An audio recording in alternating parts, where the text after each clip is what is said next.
Olivier Giroud met les choses au clair avec l'équipe de France et ça décoiffe. Restez branchés, on en parle tout de suite. Salut les amoureux du ballon rond, ravi de vous retrouver pour un nouveau JT Foot Mercato. Vous le savez, l'équipe de France a remporté la Ligue des Nations contre l'Espagne dimanche et il y avait un absent de marque, Olivier Giroud. Présent à l'Euro, l'attaquant de l'AC Milan a été relégué au second plan avec le retour de Karim Benzema. Laissé de côté par Didier Deschamps lors des derniers rassemblements, le buteur est revenu sur sa brouille avec Kylian Mbappé juste avant l'Euro. Et oui, souvenez-vous, à l'époque, il avait déclaré que les ballons n'arrivaient pas malgré les appels qui étaient faits. Une sortie juste après le match contre la Bulgarie qui avait créé la polémique. Mbappé était allé en conférence de presse pour s'expliquer et cela avait pollué la préparation des Bleus. Dans un entretien au Guardian, Giroud est revenu sur cet épisode et il n'a pas été tendre envers les médias. Ce n'était vraiment qu'un détail. Il était un peu remonté pendant 2 jours, même si je lui ai expliqué que je ne le pointais pas spécialement lui du doigt. Je n'avais pas l'intention d'être dur avec qui que ce soit. Les médias ont essayé de monter cela en épingle et ont dit que ça avait ruiné l'atmosphère au sein de l'équipe. Mais voyons, nous avons eu une conversation entre adultes et il n'y avait plus de problème.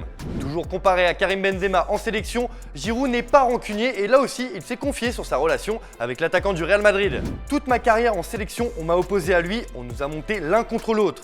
Il y a les pro Benzema et les pro Giroud. J'ai toujours dit que je n'avais pas de problème avec lui et que j'aimais jouer avec lui.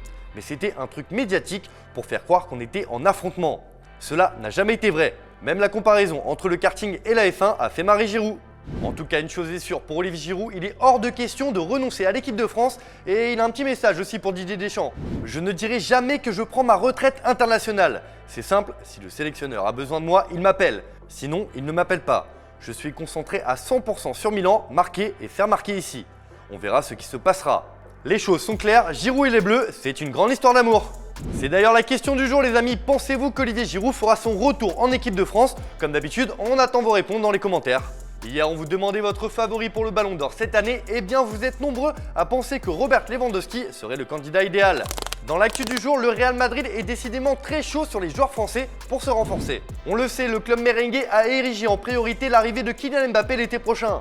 Mais la Casablanca veut un autre Français qui a brillé avec les Bleus lors des derniers rassemblements. Selon la presse espagnole, Aurélien Tchouaméni a tapé dans l'œil des dirigeants madrilènes. L'AS Monaco a fixé le prix de départ des enchères pour le milieu de terrain. Au minimum, il faudra allonger 60 millions d'euros. Le milieu de terrain pourrait s'inscrire dans la liste des joueurs français visés par les merengues. Au-delà de Kylian Mbappé, le Real rêve de Paul Pogba et a déjà recruté cet été Eduardo Camavinga au Stade Rennais.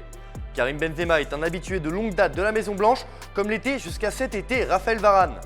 Ferland Mendy, lui, est arrivé en 2019. Le Real a aussi été entraîné quelques années par un certain Zinedine Zidane qui a remporté 3 Ligues des Champions. Et oui, les Bleus ont la cote à Madrid. Tout le monde s'arrache Erling Haaland, mais c'est Manchester City qui tient la corde. Frustrés par l'échec du dossier Harry Kane cet été, les champions d'Angleterre veulent s'offrir un œuf de renom. Pep Guardiola et sa direction ont donc fait du Scandinave leur priorité absolue pour l'été 2022 et avancent tranquillement leurs pions. Un rendez-vous est même prévu en janvier entre l'état-major des Citizens et Raiola pour discuter d'un potentiel transfert lors du prochain mercato estival. Pour rappel, le Norvégien dispose d'une clause libératoire fixée à 70 millions d'euros en juin 2022 à Dortmund. Le Parc des Princes se régale d'avoir Lionel Messi, mais avant le sextuple Ballon d'Or, un autre Argentin faisait vibrer l'antre du PSG. Cet Argentin, c'est Javier Pastore, le milieu offensif qui évolue à Elche et désormais s'est confié sur l'arrivée de Messi à Paris. J'étais surpris, je croyais qu'il restait à Barcelone. Mais quand j'ai su qu'il ne pouvait pas rester, je savais que la seule équipe qui pouvait le prendre était le PSG. C'est la meilleure option pour lui. On est supporter de Messi et cela me fait plaisir que le meilleur joueur arrive dans le même club où j'étais.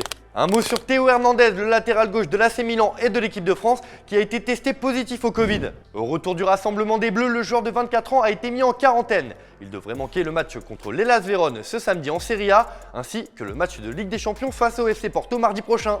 Évidemment, on lui souhaite un bon rétablissement. Moi aussi j'aime le cappuccino, comme Ronaldo le Brésilien, mais j'ai pas de ballon d'or. C'est l'image du jour les amis.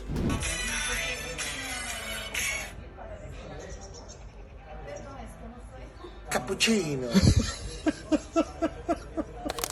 Voilà, c'est tout pour aujourd'hui. Merci de nous avoir suivis. Comme d'hab, si ça vous a plu, n'hésitez pas à vous abonner et on se retrouve dès demain pour un nouveau JT Foot Mercato. Bonne soirée à tous.